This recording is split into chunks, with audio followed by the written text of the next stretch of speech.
Assalamualaikum warahmatullahi wabarakatuh. Auzubillahi minasyaitonir rajim. Bismillahirrahmanirrahim. Hatta atanal yakin, hingga datang kepada kami kematian. Surat Al-Mudathir ayat ke-47. Ini surat Al-Mudathir dari sejak ayat ke-43 sampai 47 itu berirama akhiran in. Qalu lam nakun minal mursalin wa lam nakun nut'imul miskin wa kunna naqudu ma'al qaidin wa kunna nukadzibu biyaumiddin hatta atanal yakin. Jadi jelas kalau ini adalah syair karena berima.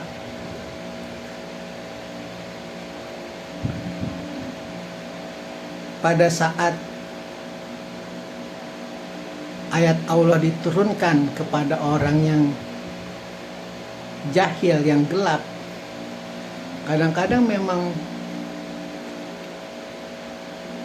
sisi humanistiknya, sisi kemanusiaannya itu bisa digelitik dengan kata-kata.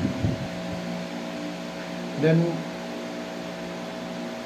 sayangnya Muhammad itu salah satu, kalau bisa dibilang pada saat ini yang lain itu ibarat narkoba, candu bagi para pecinta keindahan. Ditambah lagi dengan keindahan perilakunya, keindahan tauladannya. Dan sejak ditanyakan kenapa engkau bisa masuk ke dalam neraka Sakor, kalau diterjemahkan, karena kami tidak termasuk orang yang mendirikan sholat, kami juga tidak memberi makan orang miskin, lalu kemudian kami juga selalu berbincang untuk hal yang batil, hingga datang pada kami kematian. Dan kami selalu mendustakan hari pembalasan, dan lalu kemudian hingga datang pada kami kematian. Jadi bisa dipastikan ini pertanyaan yang tidak dijawab oleh orang yang hidup. Karena ada kata hingga datang kepada kami kematian. Ini benar-benar di dunia kuantum, dunia makrifat. Kalau istilah kasarnya, kalau kata orang ateis, dunia hayalannya Muhammad, hingga datang pada kami kematian. Jadi syair ini adalah salah satu bentuk nasihat untuk orang yang hidup. Kalau Anda juga banyak membaca bagaimana cerita-cerita kerajaan-kerajaan di Cina, syair-syairnya ini sama, serupa dengan Al-Quran. Di Jepang, di Korea dan sebagainya itu, makanya ahli Tao itu ketika mempelajari, dia sudah ahli tentang Taoisme, dia membaca juga tentang Al-Quran. Tidak jauh beda. Hanya masalahnya kalau di Islam ini kan kefanatikannya itu sudah melangit, sehingga sesuatu yang menimbulkan apapun kehinaan bagi Al-Quran itu hukumnya luar biasa kan, terlalu ekstrim. Sementara yang kalau yang di sebelah sana bisa dipelajari, bisa diilmiahkan.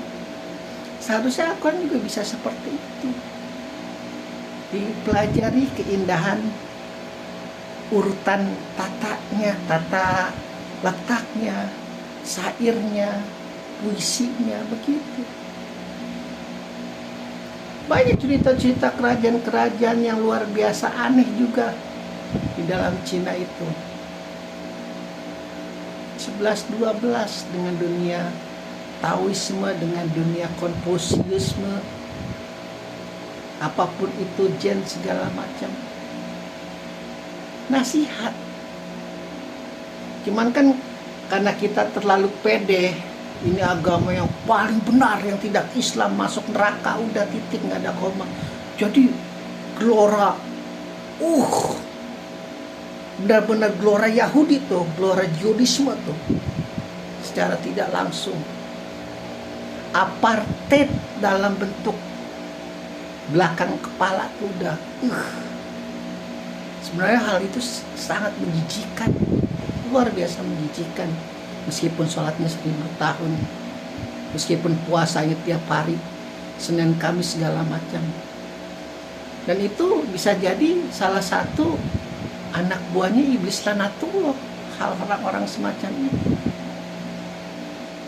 Karena dia mensucikan agamanya sehingga yang tidak bisa dipelajari secara ilmiah, tidak bisa pelajari secara saintifik, diharamkan untuk didekati, sehingga hidup dalam dunia yang kerdil seperti Zionis, hidup di dalam kemewahannya sendiri,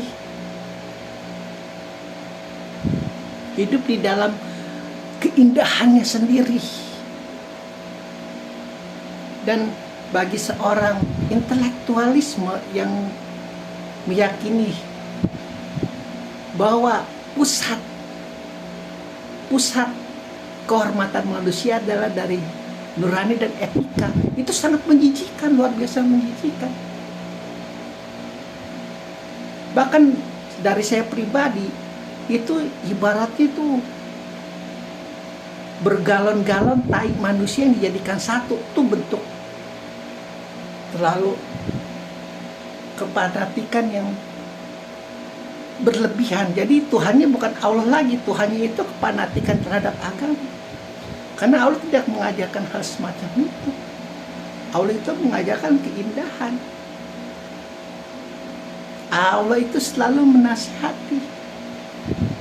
Allah itu selalu mengingatkan.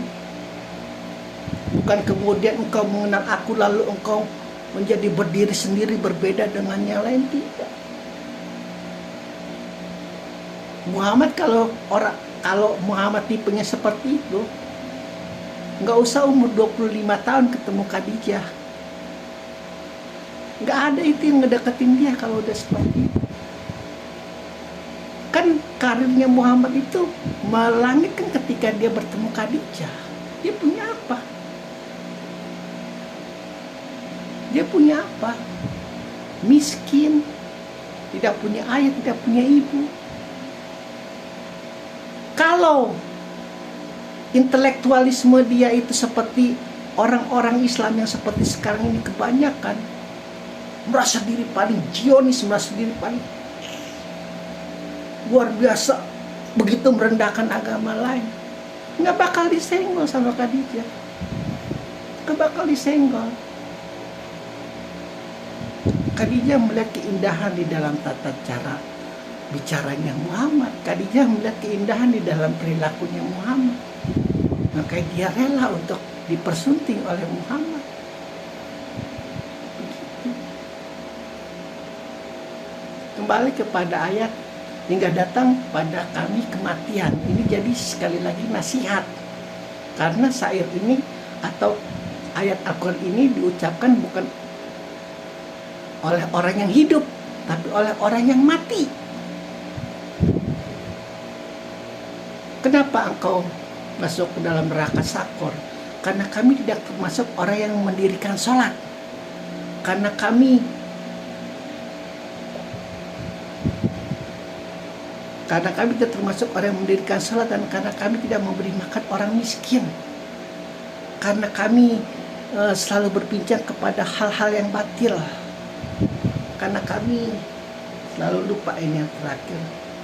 Dan karena kami selalu mendustakan hari pembalasan, hingga datang pada kami kematian.